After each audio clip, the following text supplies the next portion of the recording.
Hey, welcome to this video. Today I want to talk about the backbone of relationships and how to avoid resentment and anger and instead get connection and get your needs met. Sounds much better, right? So, why are needs so important in the first place? Well, for us to experience well-being, we need our needs met. When we don't express our needs and we don't get them met or feel that, they are rejected, we end up becoming resentful, angry, and feel disconnected with our partner, right? We often struggle to know our own needs, and when we do, we might struggle to actually express them clearly, which leads me to the second question. Why are needs so hard to express in the first place? As we grow up, we are often shamed for expressing our needs, or, we might have been made to feel that our needs were a burden, or that they were not important, or that other people's needs were simply a priority over our own. So the first step is to gain self-awareness and the ability to sense our own needs. Once we've done that, we can go on to practice how to express them clearly so our partner can hear us and give it to us. Keep in mind that, other people can't always fulfill your every need. It might cross a boundary, it might not be something that they can or want to give you, and disappointment is a natural part of any relationship and the process of learning to express our needs, so you have to get used to that. What often is not discussed as well about disappointment is that it's an excellent opportunity to actually create more closeness. If then, rather than moving apart, you sit and listen to each other's disappointment, show empathy and acceptance and understanding, it can actually bring you closer together, because the other person who feels disappointment does not feel alone. It's the feeling alone and abandoned in this that create a distance. So if you're with them and support them in a disappointment, it will create more intimacy. Now let's look at exploring your needs. If you feel frustrated, then it's often down to unmet needs. If you feel anger, then it's often because you want to be seen, acknowledged, or that somehow you're being violated, so your boundaries are not being respected. So it's a great signal, and our emotions are there to guide us to what our needs and our boundaries actually are if we just listen to them. So they're no good or bad emotions, they're just signals. And it's often really important too, I think, to be specific so people can learn how to fulfill your needs. I want to feel more special. It's not really specific, as different things make different people feel special. What makes you feel special? Here are a few more examples. I want more touch. Is that specific? No, not really. Your partner might start touching your feet when actually you want a shoulder massage. I like 5 minutes of slow, gentle shoulder massage when I come home from work. Now that is specific and clear. Now write down what your needs are, and remember, be specific. Now I want to look at expressing your needs too. Now you started clarifying what it is that you need. And again, I just want to say about clarifying your needs is you can also sit down and, like I said, reflect on what frustrations and anger, what's behind that, and also sense in your body what it is that you need at any time. Do I need space? Do I feel stressed? And start tuning into that. Let's look at the next one, expressing these needs. As I said, we often expect that our partners should just know what we want and how we want it, but let's be honest and realistic here. You don't even know what you want half the time. Our needs are changing constantly throughout the day, right? So you might feel hungry at one point, and you might at another point feel full. You might feel cold at one point, another point, warm. You might want touch, you might want to be left alone. Our needs are different all the time, and it's your job to get in touch and communicate your needs clearly to others, not your partners. Sometimes you might be tired, like I said, and just need a rest and some tender care. Other times you might feel bored and you want excitement and stimulation. Your partner is not a mind reader and can't read your ever-changing needs, so your responsibility is to sense them and express them. Sit down with your partner and express the needs that you wrote down in the previous exercises you did. Your partner can sometimes get triggered if they feel they can't meet your needs. They might worry it means that the relationship will not work, or it could merely trigger old insecurities or wounds in them that we all have, right? If they do get triggered, then I refer to the video I recorded called Triggers, about how to deal with triggers and calm down and reconnect. If you don't have any triggers, emotional sensations, then, try showing and expressing how beautiful their needs are, and state in what capacity you might be able to fulfill those needs. If you can't fulfill them, then acknowledge that they might feel disappointment and offer to be there to support them, as we just talked about before. And again, be specific and avoid blame language. That is the real key. Rather than saying, I'm so sick of you never organizing any fun dates for us, I wish you could just book a date and surprise me once in a while. Then this starts with blaming, right? Meaning you would likely trigger your partner and make them defend or attack back because they have a trigger now. They're in stress response. And as you know, in this state, it's unlikely they can hear you and actually give you what you need. And the need is also unclear. Book a date. Do you want a dinner date? If so, what kind of food? Be specific.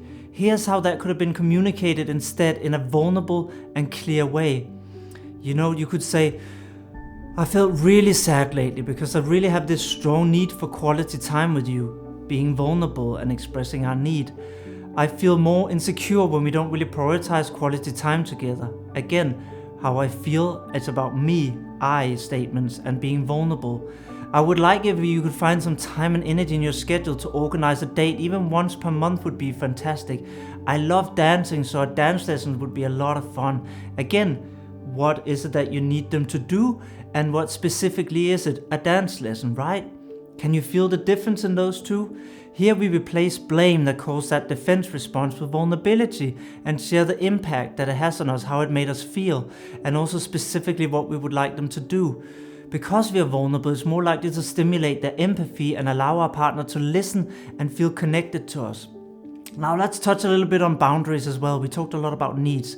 It's so easy to live our lives through this sense of obligation. We all get into this sometimes, but there's no connection and intimacy when we operate from obligation, only disconnect and resentment.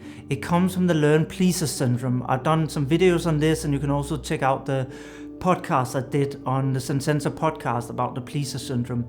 And as children, we often learn to negate our own boundaries, to satisfy other else's needs, to protect someone else's feelings.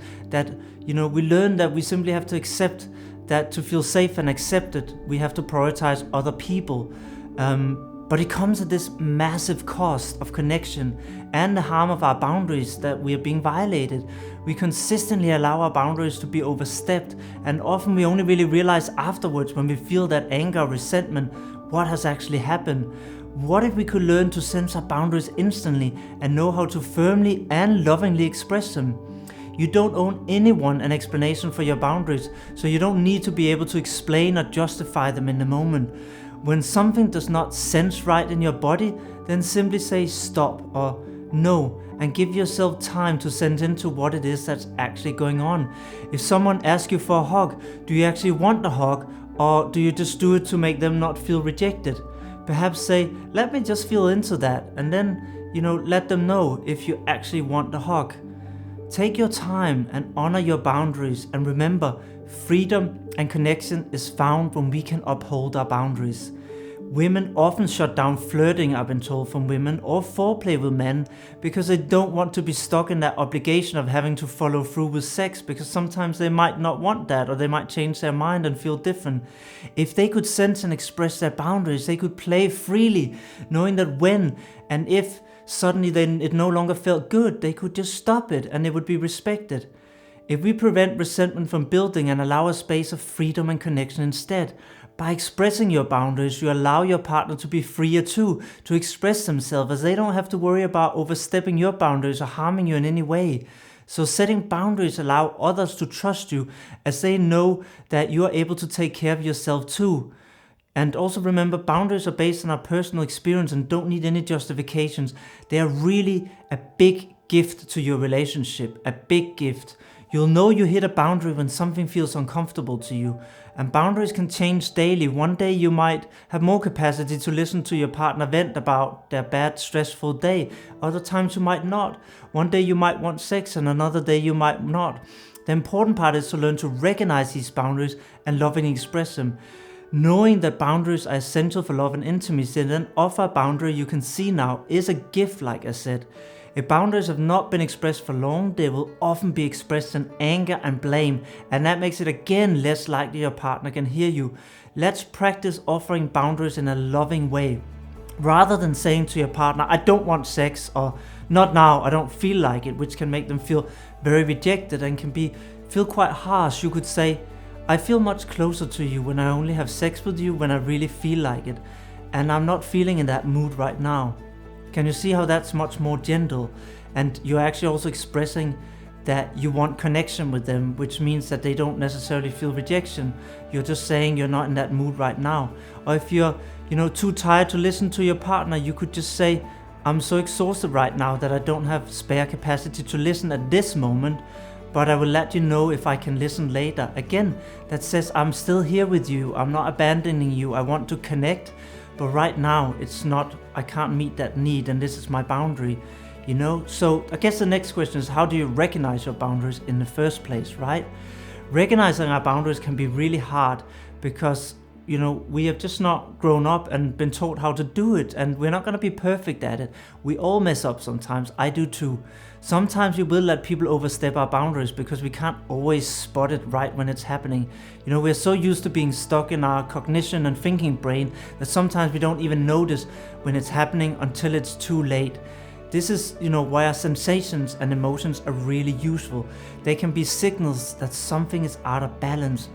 That's why you feel hungry when you need to eat, right? Or when you're cold, it tells you to put more clothes on. Violating boundaries will first register as a sensation. So to stop it early, you need to get in touch with your bodily sensations. How to then tap into those? Here's an exercise. Let's practice, noticing your sensations in your body through this simple mindfulness exercise. You can just lie down on your bed or sit up, turn off distractions, calls, text messages, emails, so you can just have quiet, uninterrupted space. Trust me, it feels great anyway. The only thing to focus on here is your breathing and sensing your own body. How does the contact between your feet and the mattress or the floor feel? Your legs and whatever it's leaning on, your spine, your neck, your arms, your heel, and how it connects to different surfaces. How does your stomach feel? Is it tight, tense, or relaxed? Notice your heart, is that tense or relaxed? Your neck, is it tense or relaxed? Your facial muscles, tense or relaxed? Your hands. Notice all this. And when you lose your focus, use your deep breathing and slow breathing to come back to focus on that. Just count to 4 as you breathe in slowly into your stomach, and 4 slowly as you breathe out. Just do this 15 minutes a day and you'll start being much more in touch with what's going on in your body. Let's try another exercise. Let's practice, sensing boundary violations by working this with somebody you really trust. And like I said, I really recommend you only do this with somebody you trust a lot already. You sit opposite each other and you explain something to the other party that might violate your boundaries to some extent. Now the other person will slowly start escalating towards that, and that could be them speaking in a specific tone, calling you a nasty word, touching you in a specific way without permission, etc. Anything that would violate. And as they slowly get towards that boundary, notice how you feel in their body. How does it feel? Where do you feel it? And then can you sense when something changes? And then when you do, try to say stop straight away. Yeah? Straight away. You don't have to endure it. This can be tension, discomfort, impulses like wanting to get away, feeling angry, push away or disconnect, or even freeze response where you don't know what to do and you feel paralyzed. Notice what's happening, any thoughts, any emotions, any sensations. And again, this will help you learn to notice what it is that signals to you when a boundary is violated. Don't endure. As soon as you feel something, don't try and caretake the other party. As soon as something feels like it goes too far, say stop. And then afterwards reflect, how did it feel in your body? Did you feel tense in your stomach? Did you feel tense anywhere else? Did you feel nauseous? Did you disassociate and feel nothing? Did you have any thoughts that came up? Did you feel any emotions? Did you want to get away? Did you want to push or fight them, attack them? Did you want to feel like you were paralyzed? What happened? What did you sense?